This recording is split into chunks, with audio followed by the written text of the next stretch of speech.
Hello students, आज हम English grammar में समझेंगे द प्रोनाउन। प्रोनाउन क्या है, नाउन के पूरे प्रकार वगैरह और केस सब कुछ मैं आपको समझा चुकी हूँ। आज हम प्रोनाउन समझेंगे। पहले थोड़ा सा समझ लें प्रोनाउन होता क्या है। We know Newton, he was a great scientist.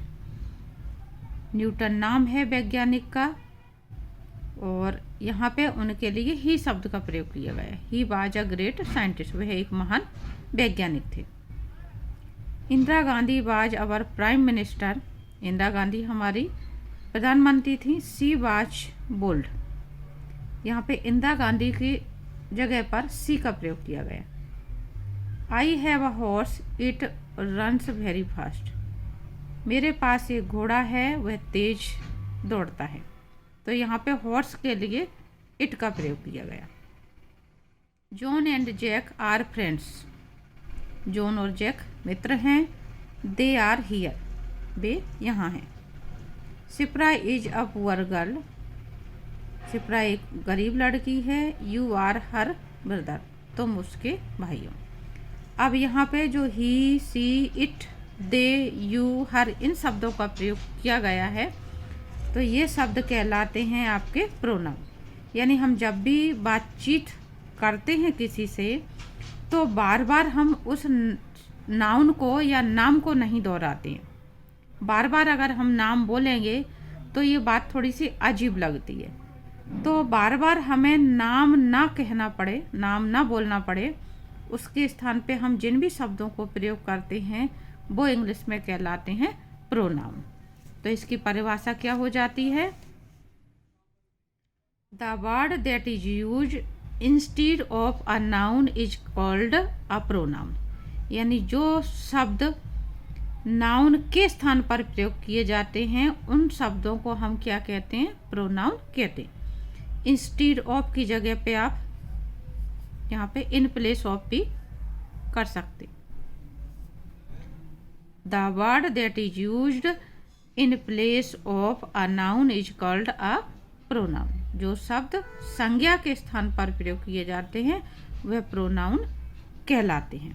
तो ये आपको ध्यान रखना है। इसमें क्या आया हुआ है, यहाँ पे न्यूटन के स्थान पर ही का प्रयोग करा गया, यानी नाउन के स्थान पर प्रोनाउन।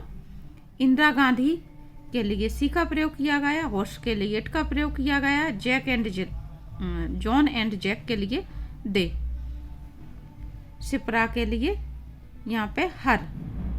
तो यू, हर, दे, इट, ये सब प्रोनाउन है।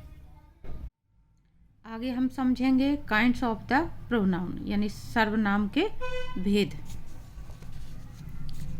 पहला है आपका पर्सनल प्रोनाउन, व्यक्तिवाचक सर्वनाम, या इसको पुरुषवाचक भी कहते हैं।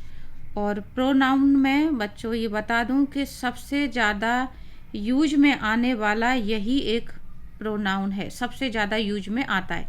तो आपने अगर इस पर्सनल प्रोनाउन को समझ लिया तो ग्रामर की दृष्टि से आधी ग्रामर आपको समझ में आ जाएगी।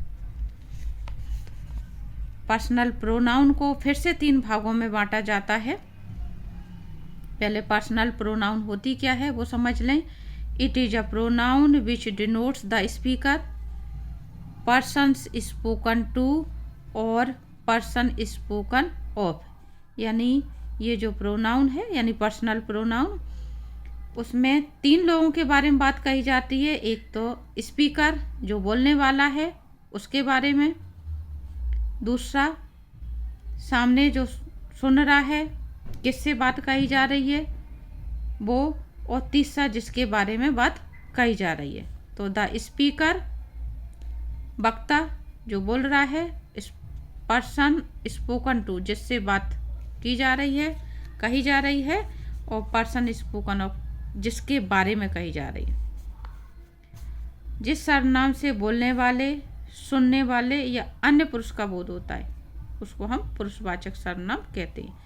इसमें ये आते हैं तुम्हारे I, we, you, they, he, she, it, 1, 2, 3, 4, 5, 6 और ये 7। टोटल पर्सनल प्रोनाउन साथ होते हैं, तो ये आपको ध्यान रखना है। अब पर्सनल प्रोनाउन को भी 3 भागों में बांटा गया है। तो देखें, पहला है आपका फर्स्ट पर्सन। फर्स्ट पर्सन कहते हैं प्रथम पुरुष। बच्चों, अगर आपने संस्कृत में पढ़े हो पुरुष, तो यहाँ पे जो बात की जा रही है प्रथम पुरुष, इंग्लिश में ये प्रथम पुरुष है, लेकिन संस्कृत में वो उत्तम पुरुष होता है। 9th 10th वालों को शायद ये बात समझ में आए, 6वीं 7वीं 8वीं को बात समझ में नहीं आएगी। तो जो इंग्लिश मीडियम के बच्चे हैं उनको मैं बता रही हूँ, थोड़ा सा उन्हें संस्कृत की जानकारी कम रहती है। तो फर्स्ट पर्सन की हिंदी यहाँ पे प्रथम पुरुष बताई जा रही है, ठीक है। अ pronoun which denotes the speaker, जो प्रोनाउन बोलने वाले को दर्शाए, यानी फर्स्ट पर्सन में कौन व्यक्ति होगा, कौन सी प्रोनाउन आएंगे, आई, मी, अस, बी, अवर, यानी कि बोलने वाला। जैसे इस समय मैं आपको समझा रही हूँ तो मैं फर्स्ट पर्सन हूँ, ठीक है। इसमें ये प्रोनाउन आते हैं। अभी हम इसकी एक सारणी पढ़ेंगे, टेबल पढ़ेंगे, उससे आपको बात बहुत अच्छे से क्लियर हो जाएगी। बोलने वाला हमेशा फर्स्ट पर्सन होता है। दूसरा है आपका सेकंड पर्सन, सुनने वाला, मध्यम पुरुष कहते हैं। It is a pronoun which shows the speaker spoken to, सामने वाले से किससे बात कही जा रही है। ये प्रोनाउन जिससे कुछ कहा गया हो, ये हैं जैसे दाऊ, यू, दी, दाइन, योर्स। अब इसमें सिर्फ ये यूज में रह गया है, इन सभी को हटा दिया गया। ये आज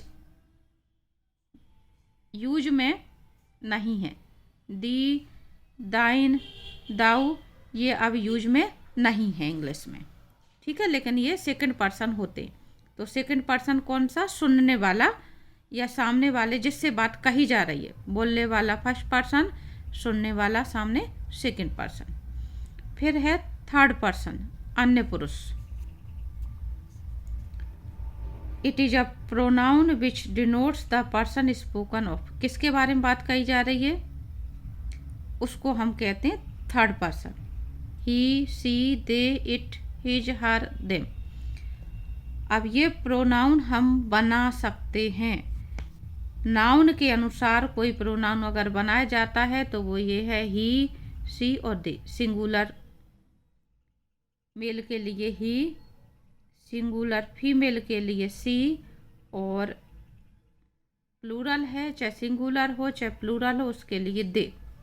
और कोई भी निर्जीव चीज़ आ रही है या जानवर वगैरह का नाम आ रहा है तो हम उसके लिए प्रोनाउन बनाते हैं इट, ठीक है। तो ये 3 प्रकार आपको बहुत ज़्यादा अच्छे से याद रखने हैं। आगे हम देख लेते हैं पर्सनल प्रोनाउन की सारणी। तो इससे ही आपको ज़्यादा अच्छे से समझ में आएगा। यहाँ पे पर्सन दिए हुए हैं, फर्स्ट पर्सन, सेकंड पर्सन और थर्ड पर्सन, ठीक है। यहाँ पर केस दिए हुए हैं, नॉमिनेटिव केस, ऑब्जेक्टिव केस और पजेसिव केस। अब केस क्या होते हैं ये पीछे मैं आपको नाउन में समझा चुकी हूँ, अभी और बताऊंगी तो आपको और अच्छे से समझ में आएगा। फर्स्ट पर्सन प्रोनाउन क्या होते हैं? फर्स्ट पर्सन प्रोनाउन 2 होते हैं, आई और बी, यानी मैं, मैंने, हम या हमने। इस तरह से जब हम सेंटेंस बोलते हैं अपने लिए तो यहाँ पे एक के लिए आता है आई और प्लूरल के लिए आता है बी, हम, ठीक है। और नॉमिनेटिव केस का यहाँ पे जो मतलब है, इस सारणी में इस नीचे की ओर जो भी शब्द आएंगे तो इसका मतलब ये इन शब्दों का प्रयोग सिर्फ सब्जेक्ट के रूप में हो सकता है। नॉमिनेटिव केस का मतलब जो शब्द सब्जेक्ट के लिए यूज किए जाते हैं वो नॉमिनेटिव केस में होते हैं।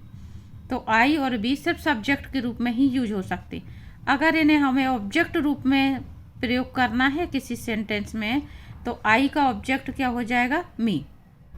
बी का ऑब्जेक्ट क्या हो जाएगा? अस। हिंदी में जब हम सेंटेंस बोलते हैं, अर्थ निकालते हैं, तो ऑब्जेक्ट के रूप में जब आएगा तो इसका अर्थ निकलता है मुझे या मुझको, हमें या हमको। जब हम सेंटेंस ट्रांसलेशन सीखते हैं, टेंस सीखते हैं, तो बच्चों को ये समझ में नहीं आती। तो जब मुझे, मुझको, हमें, हमको शब्द आएगा तो हम इन शब्दों का प्रयोग करते हैं।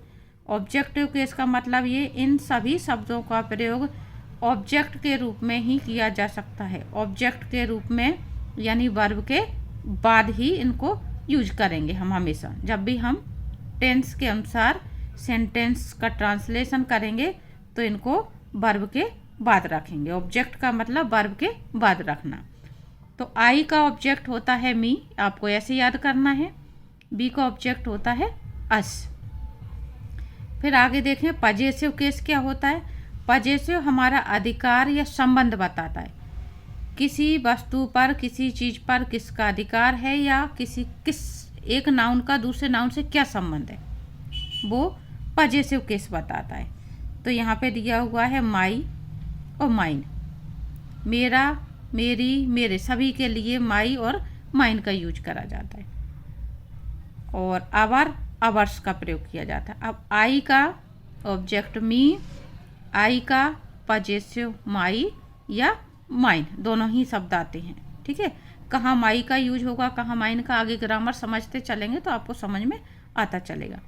बी का ऑब्जेक्ट अस और बी का पजेसिव आवर, हमें ऐसे याद करना है इनको। ठीक है, फिर हम समझेंगे सेकंड पर्सन। सेकंड पर्सन एक ही होता है यू, क्योंकि बाकी शब्द हटा दिए गए हैं। मैंने अभी आपको बताया कि दाऊ, दी, दाइन हटा दिए गए हैं, यूज में नहीं है अब। सेकंड पर्सन यू, तुम या तुमने, ये सिर्फ सब्जेक्ट के रूप में। इसको ऑब्जेक्ट के रूप में रखेंगे तो अर्थ हिंदी में निकलेगा तुम्हें या तुमको। यू का ऑब्जेक्ट यू ही होता है, पजेसिव होता है इसका योर। तो यू का ऑब्जेक्ट यू, यू का पजेसिव योर यानी तुम्हारा। थर्ड पर्सन,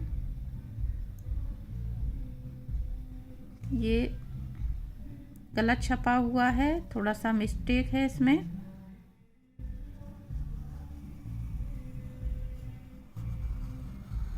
यहां से आएगी ये लाइन।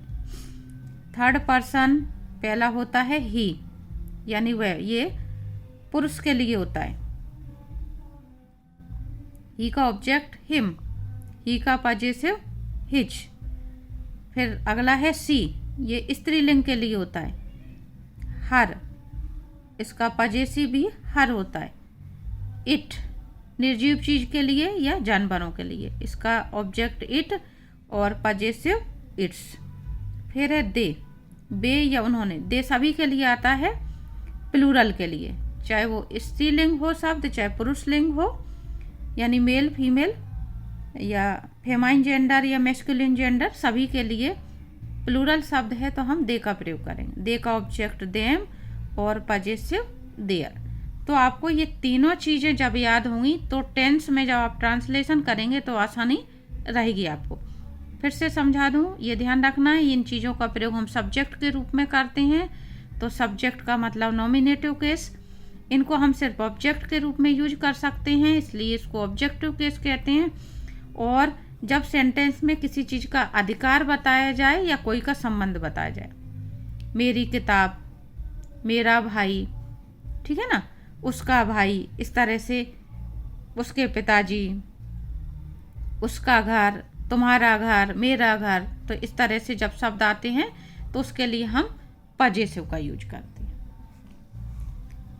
तो ये आपको मैंने समझाई अभी पर्सनल प्रोनाउन है। ये आपको जब समझ में आ जाएगी तो बाकी के प्रोनाउन हम अब अगले वीडियो में समझेंगे।